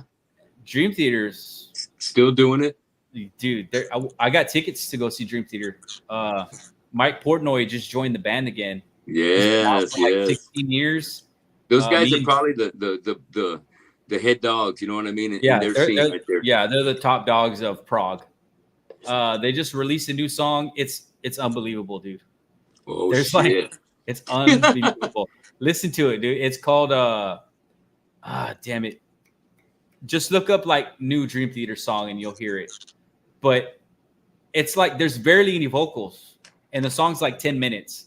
Like he has like a verse and a chorus, and then there's like a 5-minute musical bridge. It's like it's insane, and then they do like the verse, chorus, and then it's done. But killer. I'm gonna listen bridge, to it. Hell dude, yeah! you have to hear it. You're gonna be like, holy shit! It's crazy, dude. So I'm more of a prog guy. Like, now I've kind of my musical taste has evolved like into prog. Opeth is huge to me. In like Dream Theater, of course. Dream Theater is like on another level. But yeah, I've just been listening to that shit. That's probably why my music sounds so weird. It's because I'm listening to all this crazy shit, and it influences me. It's all crazy good, man. It's at a whole nother level, man. It really is. Mm-hmm. And it pushes the envelope. It challenges the listener, and it makes it so pleasurable to hear when you've heard it all. Right, You've heard it all, man. you know, that's how it is. We love listening to all the music. We love, you know, all the bands, but sometimes you just got to hear that other band that, like, wow, no one really does it like them, dude. Yeah. There's a band called, maybe I don't know if I can pronounce it right. Allegeron. Allegeron. Am I onto something? And they do a cover of Subdivisions from Rush. Yes. That it's fucking metalized and Oh, progressive. I think I have heard that. Like, holy shit. I think that's in Sephirum. Is it in Sephirum? It's like a Viking band. No, it's not them. No, it's not them. Okay. No. But they blew me away, and they also do the song from, I want to say it's from Yes. So they're taking on the progressive greats, you know, Yes and Rush, and they're metalizing these songs, man. It's just like, wow, I love it. Love that shit. I had an idea to do an acoustic version of Fucked with a Knife or I Come Blood. Oh my God. That would be sick. I know. I want to do a Cannibal Corpse song, but do it with fucking like an acoustic and like singing like clean vocals. Wouldn't that be hilarious? Like with clean vocals, yes. Like hammer smash face, but with like clean vocals. Oh man, yeah. I think that would be funny, dude. That'd be funny. It's kind of like that Richard Cheese. You remember? You heard of that guy, Richard Cheese? How he gets these like all the classic rock songs, and he does them but lounge music. Oh, okay. Yeah, I know what you're talking about. He calls it a Lounge Against the Machine. And it just done so well, dude. The lounge music, and you know the parts where he's screaming. It's a song, you know. It just has a great lounge voice. Love. I can never get enough of that shit too. Yeah. I know, it's weird, right? It's just a nice twist to the ordinary. Yeah, that's the beauty of having my own studio. I can do whatever I want. Yeah, it's so fun. Fuck yes. It went from a tape deck with a shitty auxiliary mic to like having a drum set with 16 mics on it. And I'm like, you know what I mean? I'm like, yes, this is awesome. So yeah, I'm doing my music here in the studio. I got John jamming with me. Well, I went to your show when y'all were gonna play when your drummer got hurt. I know we flaked. I'm sorry. Yeah. No, that's cool. But I was going to see you guys in Votan. Votan, shout out Votan. Yeah, Votan for sure. Robbie and John and their bass player. I haven't been to a local show in a long time. And so I was like, you know what, dude? I want to go to a local show and just check it out. Right? And fuck yes. And I went and I kind of started getting the itch again. And I'm like, damn, I remember I used to play some local shows. It was fun. Like, and now I'm talking to John. I'm like, John, I think we need to get a band back together and start playing some shows again, because we're hitting stride. Like, we're making cool songs. And I'm just like, dude, we need to really freaking find a damn guitar player or bassist or something like that, you know? And I will sing if I have to. Yeah, I will sing if I have to. But the difference between then and now is back then I didn't really care about singing. So I did it because I had to. Yeah. But now I'm actually trying to sing better. Like, I'm actually taking it a little bit more serious. I'm like, because I'm recording these cool songs that sound like well produced and all that stuff. And I'm like, remember, like I showed you that song recently. What do you think about it, by the way? That's a great song, man. That's a great song. I think with the right vocals on there, you got a hit. Yeah. So, and then I tried to sing over it. And I'm like, oh, I don't like this. And then like I try to do like heavy vocals, and my voice is like struggling. And I wish hear on that is, you know, and maybe it's just my ear, because I kind of want to do something, you know, sort of like that, because I'm a big Tool fan.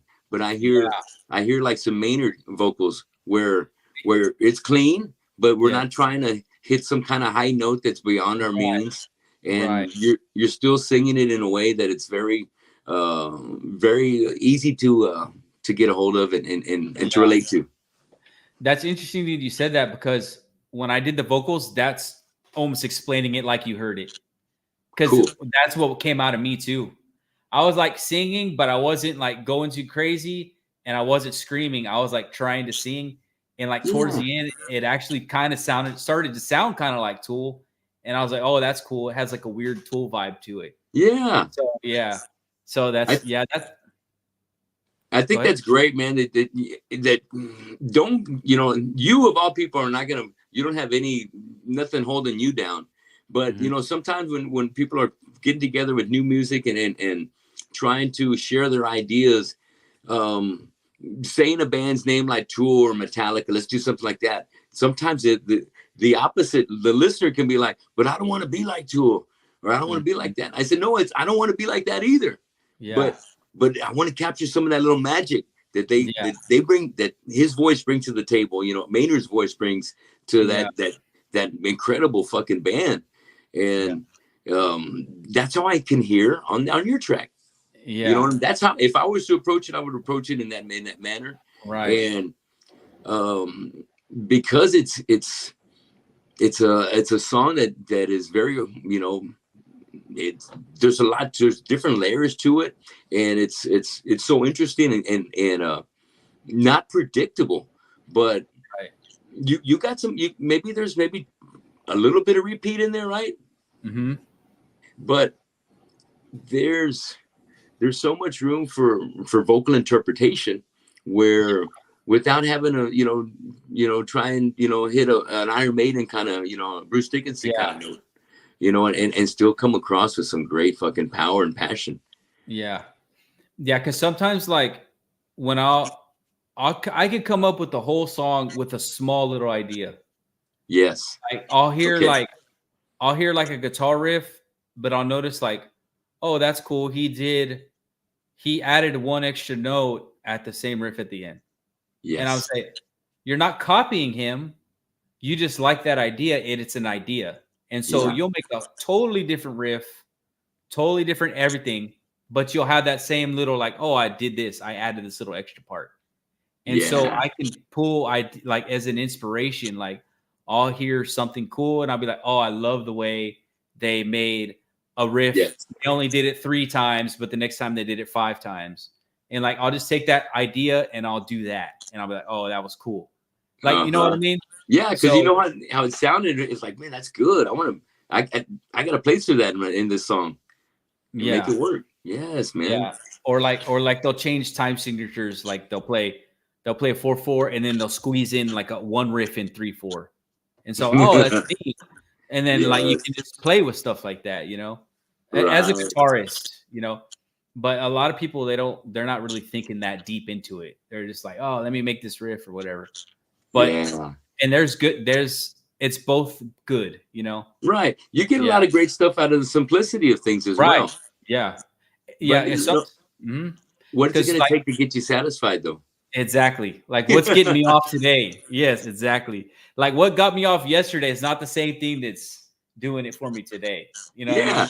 mean? Because even the Yeah. other day, I found my old tapes on that old Tascam that me Oh, and hell. John were record. Dude, we were playing so fast and we were playing these crazy riffs.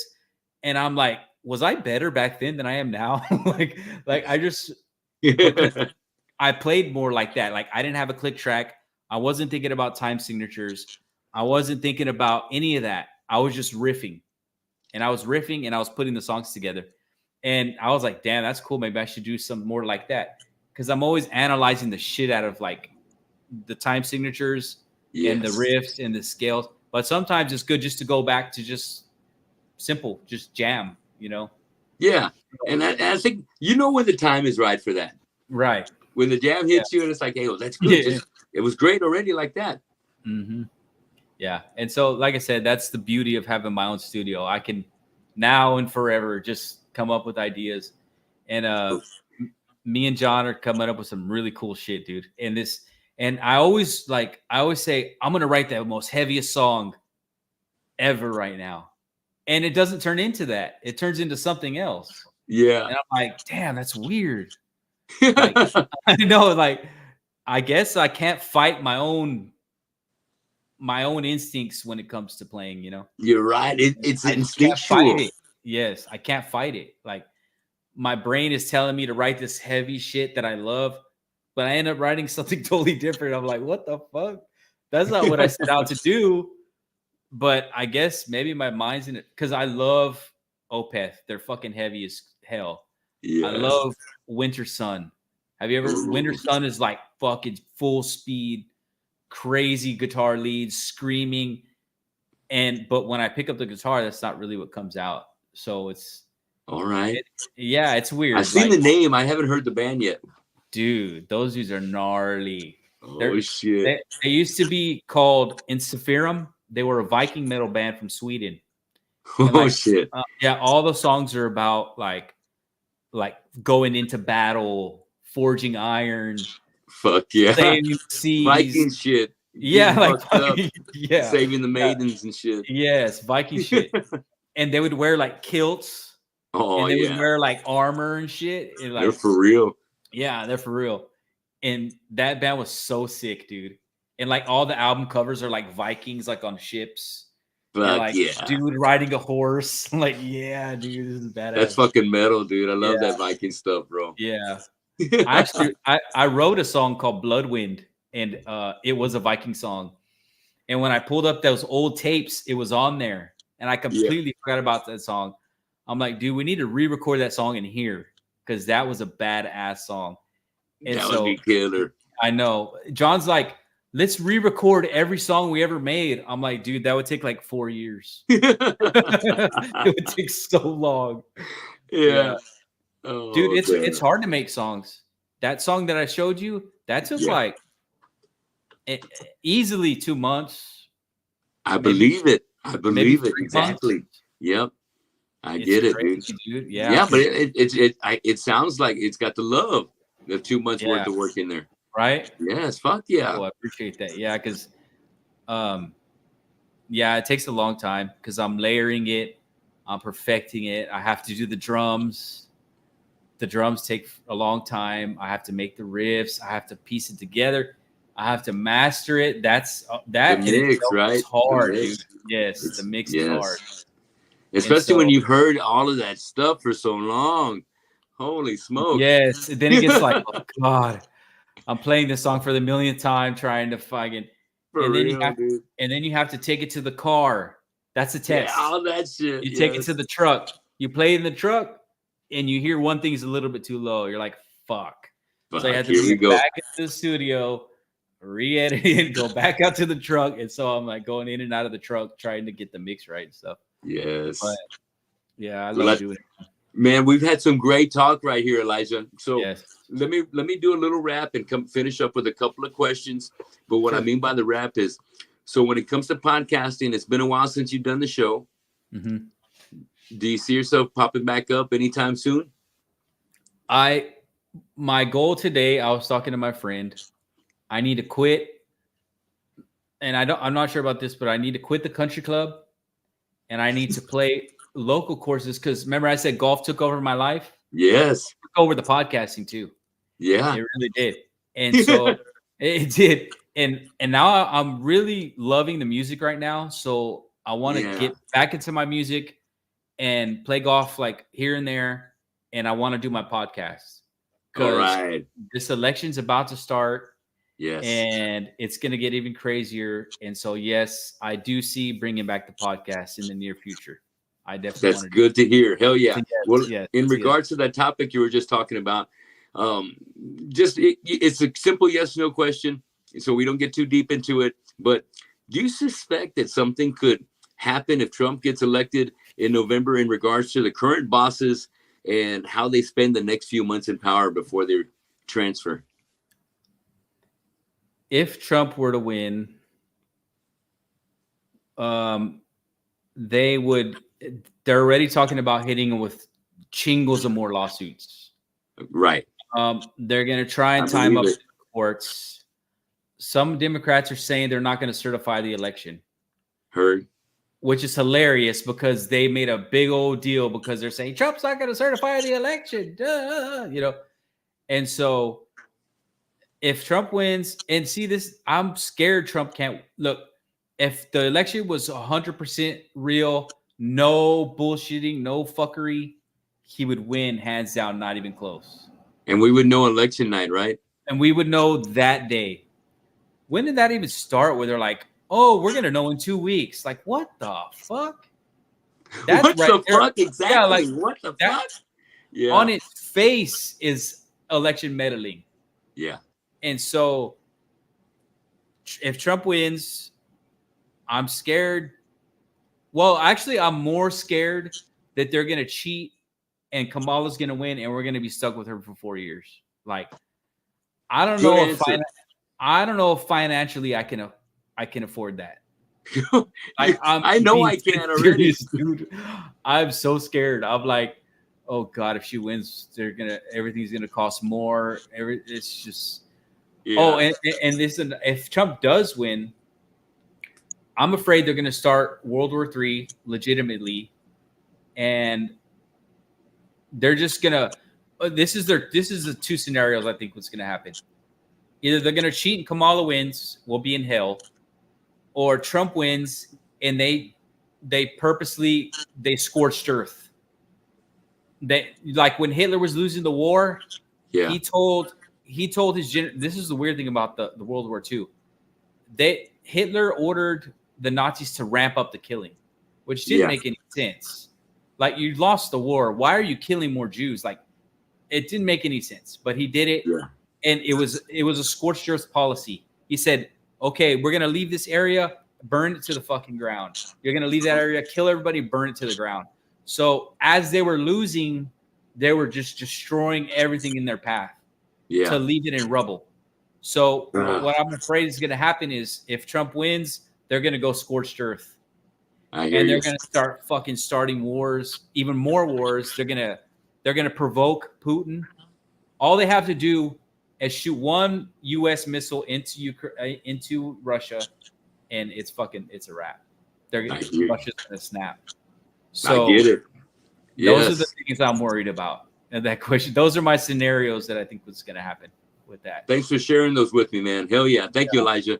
Huh. 2 other questions real quick. So, what was your first concert? It was Ozfest 2001 Pantera. Oh shit. Yes. Godsmack on there too? Godsmack. Yes. I remember that one. It was in Austin. It was at the Speedway or some shit. It was Kitty, Soulfly, Godsmack, Ozzy with Zach Wilde, Pantera, POD, man, those are the main bands. Those are the main ones right there. Yeah, Incubus bro. was there too. Incubus was there. I remember this chick got tickets, and I begged her to take me with a couple of friends, and Yeah. I jumped in the back of this.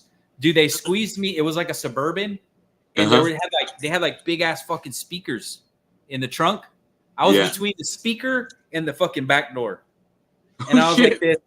I was like this little spot. Yes. Damn. I was that's how bad I wanted to go. I was Fuck wedged in yes. there like that. And we went all the way up there, and I just remember seeing Pantera, and it just blew my mind. And I remember Fuck yeah.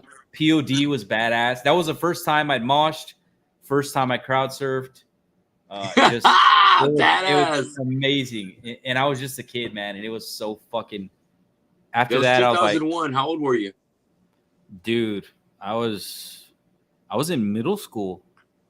I was born in 86, so that's 10, 14, like 15 years old, maybe. Okay. Yeah, like 15 years old, more or less, something like that. That one, and I remember, dude, I have so many crazy concert stories, dude. My brother had this beat up fucking truck. Uh-huh. One door was tied with a rope. And that truck, okay. And you had to get in from one side. And in my bedroom at the time, I had this tiny little cheesy futon couch. Like, no metal, just a cheesy little futon. We threw that bitch in the back of the truck, and we rode in the back of the truck all the way to Houston. And it was Metallica, Mudvayne, Limp Bizkit, Linkin Park, and Deftones. Oh, yeah. And dude, I was sunburned so bad. And I was like, we were just in the back of the truck, like dying. And my brother was a terrible fucking driver. I remember we had nosebleeds, and I sat, like where at the bottom seats, there's like a little passageway, and there's a guard there, like standing, so you can't go down there, right? They got to check your tickets or whatever. I sat down next to her like this, and I was watching her, and as soon as she looked that way, I fucking ran by her like that, and I ran into the pit. Yeah. And then I had floor tickets the whole time. So, hell yes. I was stuck there though because I couldn't come out because then they kicked me out. Yes, you couldn't get back in. Yeah, I can't get back in. So I was there the whole time. My friend said they were smoking weed in the porta potty and like just doing all this crazy shit. Yeah, but yeah, I got lots of those stories, man. I've been to so many freaking concerts. It's crazy. Yes, bro. I love Ozfest, man. I love the big shows. I miss those ones, man. Dude, they were $50. Yeah. It was $50. $50, dude. And you had a whole day's worth of shows of good bands. Good bands. Yes. Good bands, dude. Really good bands. When did that change? Everything changed after COVID. All the prices went up. Everything went up. And so, just fuck, man. You're right, dude. Right? Everything's so fucking expensive, man. I'm tapping into my savings. Retirement, dude. Son of a bitch, dude. I'm trying to stay afloat, but I'm making it work. I'm making it work and enjoying it all the way around, man. You know, you got to enjoy the grind. It is what we have. This is what we got to work with. Find a way to find some happiness through all this. You know what I mean? Music brings us happiness, so that's where we're able to have some mental therapy and know what the fuck is up in our world. Yeah. Lately, I've been just trying to tell myself, you know what? Money doesn't mean shit. Like, at the base level, who cares? Like, I'll be happy if I don't worry about money. As long as my bills are paid, like, the Lord knows what I need. He'll provide that for me. Anything else is whatever. So, man. He knows I need my bills paid. He'll take care of me that way. And you know what? I'm just going to leave it like that because I don't need a new fancy car. I don't need to go on some crazy vacations. I just got to try to stay humble as far as like, I need more money. I need this. I'm just trying to because I'm trying not to stress myself out, basically, because it's tough, dude. It's tough. It is, bro. You can get caught up in that really quick. Yeah. And, it's just, you gotta prioritize the most important things in your life and keep that stuff in focus and keep things in perspective too. What can I do right here? What's realistic in my window? What do I have enough money to be able to facilitate those ideas that I want to, bring to life and shit. And, I've got some plans too. So, I'm weary about what the next 3 months could or 3, 4, 5 months will have ahead. So, I'm investing in all kinds of shit, dude. You know what I mean? Yeah. It's just prep stuff. You know what I mean? I don't want to run out of I don't want to be without energy. I don't want to be without water. Oh, you're prepping. Prepping, man. Oh. It's just one of those things where I got good at it before the COVID thing hit. I was already loaded up before, the shelves started getting clear.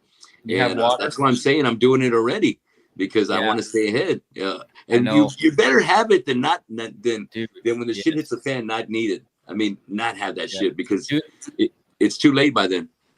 I was thinking crazy. I was already telling my family, look, we're going to have to move to the woods. Like, Tell me about it, dude. I'm not even joking. I was like, look, okay. I started panicking, dude. I said, okay, I got a fucking bug out bag. I got med kits. I started buying straws, like these straws. Like if you say you're dying of thirst, you stick the straw into like a river or whatever. Yeah. When you drink it has like filters in it. And then you can drink like clean water. It's probably not the best, but at least you won't get dysentery and shit. Right, dude. Exactly. I'm gonna get those too. Yeah, they're like little straws like that. They're like this big around. They're like a straw, and it has like filters in there. And like I was getting like blankets. Like I was freaking out, dude. Yeah. I was prepared. Like, dude, no bullshit. If the food supply goes and electricity goes, it's a statistical fact. Cannibalism will happen within a few weeks. Yeah, bro. It's gonna. You're exactly right. It sounds like it's far-fetched, but it's not, bro. So many people will starve, dude. People think food comes from the grocery store. It fucking doesn't. No. You And when gotta it's be, gone, it's gone. dude. That's it. There's not gonna be You no see trucks what, bringing more. It's yeah. gone, dude. You see It's when they did over everybody toilet fends for paper, themselves, dude. They went crazy over toilet paper. Imagine if there was no meat on the fucking shelves, dude. right? Water. Holy shit! It's gonna be. It's nothing short of the Mad Max movies we've seen. Dude. Nothing Yeah. short of that. We're So not. We're like two paychecks away from a fucking revolution. Like tell me if about it, dude. everybody Right? misses like two fucking paychecks, it's fucking chaos, dude. Tell me Like about it. I know. I have Well, my let's finish guns. things. Okay, yeah, sorry. I I could go want on. to finish That was a things. whole nother. I know, bro. But let's finish Yeah. on a great note Okay. right here. I like to finish off with a few of my choice questions and a segment I call Draw the Line. So I'm Awesome. going to give you some musicians, some bands, and you tell me who kicks ass, who's the best out Okay. of these two. Or if it's a band, if you had tickets to go see, if you can get a pair of tickets to go see one of these two bands, they're only in town for that night, who's going to miss out and who's going to get you there? Love So it. getting things started. We're going to talk about two of the greatest frontmen ever, in my opinion. Who's your favorite between James Hetfield and Dave Mustaine? Ooh. As far as a vocalist or a guitar player, or I'm using the frontman part because I think a frontman okay, kind of encompasses the guitar player, the singer, right, the way right. he interacts with the crowd. Yeah. Man, I gotta say Metallica, man, because he's the one who got me playing guitar. He's the one who got me loving guitar. He's a good singer. He's not the best singer, but he's a good singer. He's a great fucking songwriter. Like that dude can write some riffs, dude. He can write some riffs. I mean, he didn't get credit for Unforgiven 2. That's a beautiful song. He didn't get credit for No Leaf Clover. That's a beautiful song. It's a good one, yeah. You know, like that song was awesome, dude. He didn't get credit for fucking I Disappear. That was a badass That's song. a rocker. Fuck It yeah, is a on the badass James song, Bond dude. movie. Yes, Only I the love greats that make song, James Bond dude. movies. Yeah, so he was a great songwriter. Megadeth, I've been listening a lot lately. They were more technical, badass, thought out guitar solos, badass riffs. But his voice is real squeaky. He's like me; he can't fucking sing, but he makes it work. So I'll have to go with Hetfield for sure. Hetfield, love it, hell yeah. Okay, next, how about these two shredders, Steve Vai versus John Petrucci? I thought you were going to say Joe Satriani. Joe Satriani, I know this is out of pocket, but Joe Satriani is better than Steve Vai, and John Petrucci is better than Steve Vai. But Joe Satriani is incredible writing melodies, and John Petrucci is the king of like time signature prog. Yes. If that makes sense. So if I had to pick, I would go with John Petrucci because I have Dream Theater tattooed on my leg. I use all. I have the fucking Dream Theater guitar.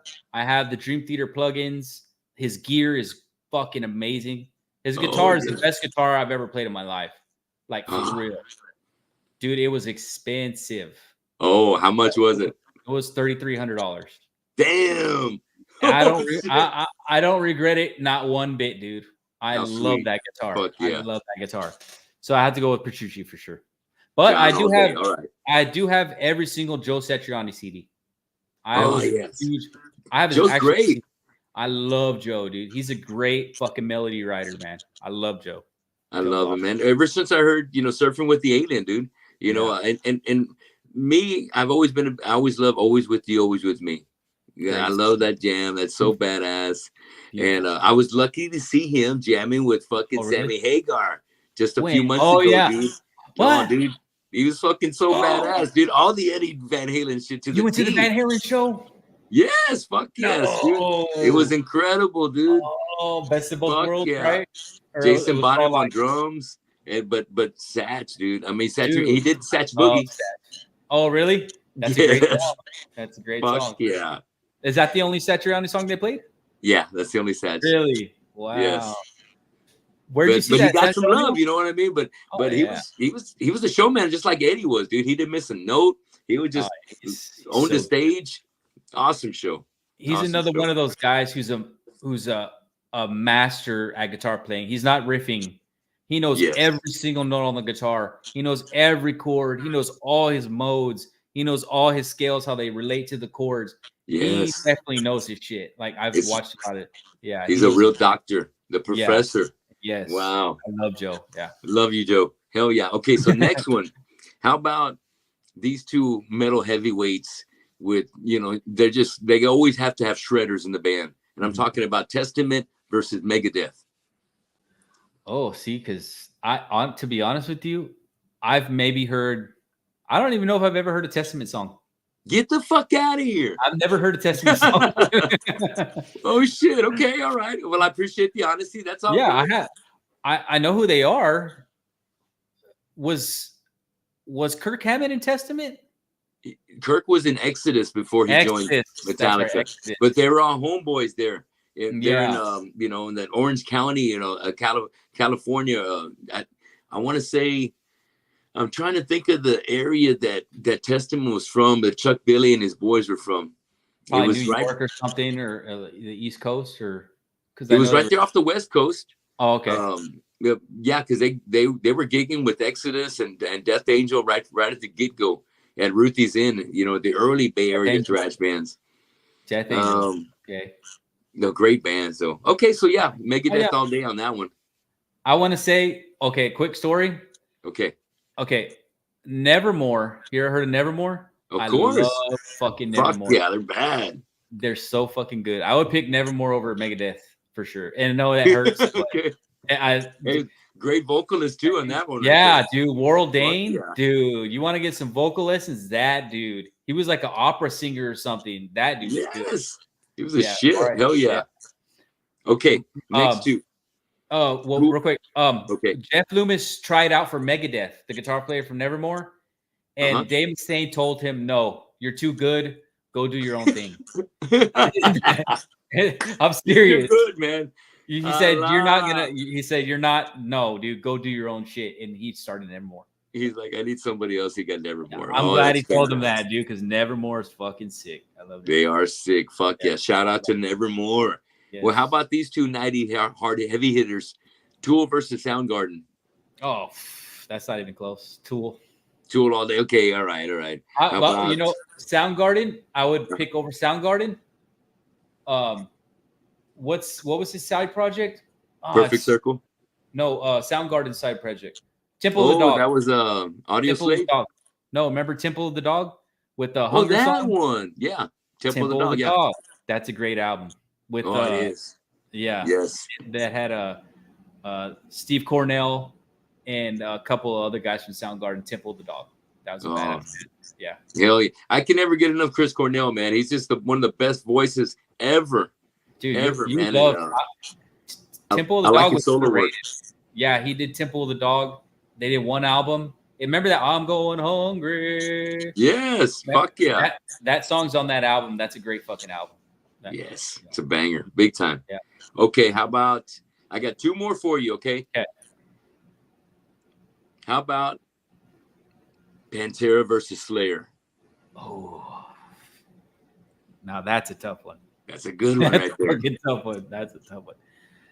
I would have to go Pantera solely because Dimebag made the most impossible, unique guitar solos I've ever heard in my life. Yes. All right. He didn't play any scales. He didn't play. Nobody could do that. Like, name one guy who solos like Dimebag. I know, right? Nobody soloed like that. He's our Eddie Van Halen, man. Yeah, our generation. Slayer, I fucking love Slayer too. But their solos, I was never like, I want to learn that solo. Because it's just no shit. I never heard anybody ever say that about a Slayer solo ever. Yeah, like, no one was like, the best fucking solo, dude, you're right. Yeah. No one was like, that Slayer solo was killer. It was money like the fucking song was killer, the riffs, but it was never like the solos. But Dimebag had the solos. Yeah. And of course, Slayer, my favorite Slayer album is Christ Illusion. Ooh, Christ Illusion. Dude, all right. Holy shit, dude. That fucking album is so underrated album right there. It's so underrated, dude. If you listen to that CD today, Dude, I don't know what kind of shit they were on, but those riffs are so low and so fucking heavy, dude. Like the Yes. song Christ Illusion and Yeah. just all those songs, dude. Like, wow, man. That was a banger. Yeah. They were just doing Christ some crazy Illusion. shit, man, because that was in the 90s where grunge was around. Mhm. And they wanted to kind of tap into the bands, tap into the lower tunings, like a lot of those bands were doing, and finding their niche to see if they wanted to be able to run in the fields with all these guys and kind of be kind of like be the Metallica of that. You know what I mean? The band that would kind of do it before everybody else and kind of set the standard for them. I think Korn, when they got those 7 strings, they were sounding low as fuck. And I think bands started hearing that like, dude. And so if you listen to I think Korn might have been the first. Yeah, if you listen to Christ Illusion, the guitars are tuned down like a step and a half. Like they're super low and they're using like drop D tuning and stuff. And that I don't know why that album, I freaking love that album. It's awesome. It's underrated, like you said. Like Christ Illusion, which one was that? Like most people don't even know. Like the kind of everyone knows South of Heaven and Abyss and Show No Mercy, but Christ Illusion was my favorite. That one's sick. Tight. Hey, I love that. Okay, last one. You're two heavy hitters right here. Mm-hmm. Dream Theater versus Opeth. Who gets you to go see them? Oh, if I had to pick? Yeah. Oh shit. Who's the better of those two? I've seen Opeth like 5 times. Me and Brian used to take buses to go see Opeth. We took a fucking train to go see Opeth. If I had to pick today, damn, I almost want to say Opeth. Opeth, all right. Dude, Opeth live is something to see, dude. It is, bro. There's something to see, dude. I've only caught them when they played here and when Megadeth brought them down. Sounds of the Underground, right? Yeah. Oh, or Gigantour. Right. Yes, there you go, dude. That was like my favorite fucking band to see live, dude.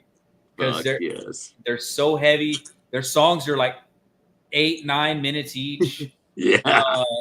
The freaking riffs are so good. The cleans, like their clean solos and riffs. Yeah. It sounds so amazing. So live. Good. Yeah. Yeah. I heard James LeBray from Dream Theater today. I was listening to it. Like they just did their first show back today. And the singer sounds bad. Oh no. He can't do it no more, dude. Like, because if you listen to Dream Theater, dude, the vocals are like way like that. Yes. High. And you could tell he was like, oh, like couldn't do it. Oh, yeah. That's the hard part about being that singer, man. And for a guitar player, you can still hit those notes and do the bends and the hammers, but as a singer, shit, eventually you lose it. I know. That's how I felt bad for him. I'm like, fuck. Like they just started their big reunion tour with Mike Portnoy. It's huge. And I heard the fucking singer, and I'm like, fuck. Hopefully he sounds better by the time you see him, man. Well, look at Vince Young or Vince Neil. He can't do it no more. He can't do it. Yeah. All the guys that used to hit those high notes back in the day. Yeah. They're struggling these days, man. They're screwed now, bro. Yeah, they're screwed. They're screwed. Even me seeing Sammy Hagar. Sammy knew what was up, so that's why he tags with Michael Anthony. Michael Anthony can still hit those notes. Really? Yeah. So when they were doing some of the Halen songs that were just high, it was all Michael Anthony. Really? Wow. Yeah, but it was still Van Halen. You know what I mean? Because back then that's who was doing it as well. Mm-hmm. But go ahead. But the notes that you were used to hearing Sammy hit, some of those high ones, was Michael Anthony covering it. You're waiting for him to do it, and he doesn't do it because they're just like I guess they can't, dude. It's got to be hard. Exactly. I'm sure they've been to the rehearsals already. It's like, you know what? You take care of that line. All right, I got you, Sammy. You know what I thought was cool? When I was watching that Dream Theater video? Why don't they just write almost like a new lyric, like a new vocal line, or like sing it an octave lower or something? Yes. Like to maybe help their voice because they can't hit those octaves that high. Maybe just hit the same note, but a couple octaves lower. Yeah, bro. Right? Like that. Maybe that's a great idea. That's what my guys, Steve from Fistful of Metal and like Benjamin and the AC/DC bands, they tell me, hey, you know what? Try singing it a little octave lower. I'm going to tune down a half a step. I think it's going to make it a little easier for you to sing. Yeah. And fucking A, it helps me, man. It fucking helps. I'm like, dude, you're badass. Thank you. I needed that. And me not knowing guitar that well, I couldn't recommend that. I don't know that part. But them being around, there's like, hey, you know what? I'm gonna try and half step. Try singing a half step lower, and we'll try it again and let's see how you sound. And be like, oh, dude, that's better for me. Hell yeah. Yeah, you'd be surprised. A lot of bands, you don't realize it, but they are a step lower too, because it's hard to freaking hit those notes, man. It just is. You're lucky to be able to hit them in the studio when it came to No recording shit. them. And so after that, when you're doing that shit live, you're like, oh fuck, this is that song, because that's how I hear some of these songs. When I do Epic from Faith No More, there's not really some high notes in there, but he does some weird things, in the chorus and stuff that only he does that are challenging, to say the least. Definitely. So, but yeah, dude, these guys, it's all done by design. It's all by design. These guys at Dream Theater and Opeth, they know where their strengths are, and they're gonna keep it where they need to be, so that way they can fucking kill it and always be able to do it live. And as far as Dream Theater, those he couldn't do it, dude. He couldn't do it, bro. Goddamn. And almost it sounded like he didn't even try. Like he wanted to do it, but he was like, nah, fuck it. Like, you know what I mean? Like what I was saying earlier, when Dimebag wants you to just fucking like try to do it, and if you fail, that's fine. But he wasn't even like he didn't try. Yeah, he wasn't even trying. He's like, fuck. Well, hey, Elijah, thank you so much, dude. That was the last one I had on Draw the Line, dude. I love closing out with that because it kind of just gets us back to some of our favorite bands, and I get to pick your brain and get some whys behind some of these bands being your favorite.